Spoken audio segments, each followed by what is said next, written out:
ముందుగా సిబిఎన్ గారికి నూతన సంవత్సర శుభాకాంక్షలు. దానితో పాటు ఇండియాలోనే the richest chief minister of ఇండియాగా ఉన్నందుకు మరొకసారి సిబిఎన్ గారికి శుభాకాంక్షలు. టాపిక్‌లోకి వెళ్ళే ముందు మన ఛానల్‌కి కొత్తగా వచ్చిన వాళ్ళు సబ్స్క్రైబ్ చేసుకొని వీడియోని లైక్ చేయండి. ఫ్రెండ్స్, టాపిక్‌లోకి వెళ్ళే ముందు చిన్న రిక్వెస్ట్ ఏంటంటే మన ఛానల్‌ని విజిట్ చేసే మాక్సిమం వ్యూవర్స్ సబ్స్క్రైబ్ చేసుకోకుండా చూస్తున్నారు.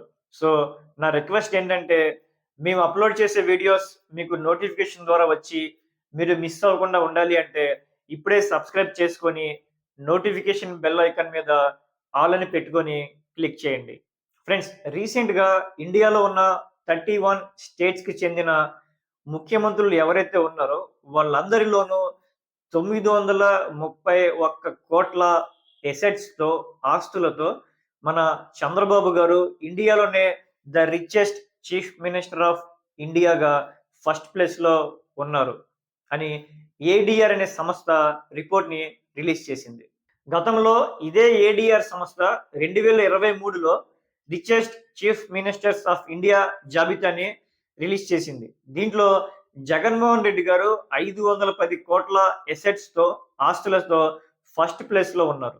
అదేంటో ప్రతిసారి మన ఆంధ్రప్రదేశ్ నుండే రిచెస్ట్ చీఫ్ మినిస్టర్స్ ఆఫ్ ఇండియాకి ఎంపికవుతున్నందుకు మనం అంటే మన ఆంధ్ర రాష్ట్ర ప్రజలు గర్వపడాలా? లేక బాధపడాలో కామెంట్స్ ద్వారా తెలియజేయండి. గతంలో ఇదే చంద్రబాబు నాయుడు గారు, Jaganmohan Reddy garu richest chief ministers of ఇండియాగా ఎంపికైనందుకు చంద్రబాబు నాయుడు గారు కొన్ని కామెంట్స్ చేశారు. ఒకసారి వినండి. ఇప్పటికే దేశంలో సంపన్నమైన ముఖ్యమంత్రి జగన్మోహన్ రెడ్డి.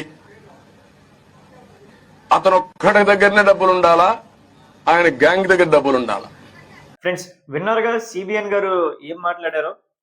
ఒక జగన్ దగ్గరే డబ్బులు ఉండాలి లేదా వాళ్ళ గ్యాంగ్ దగ్గరే డబ్బులు ఉండాలి అన్నారు.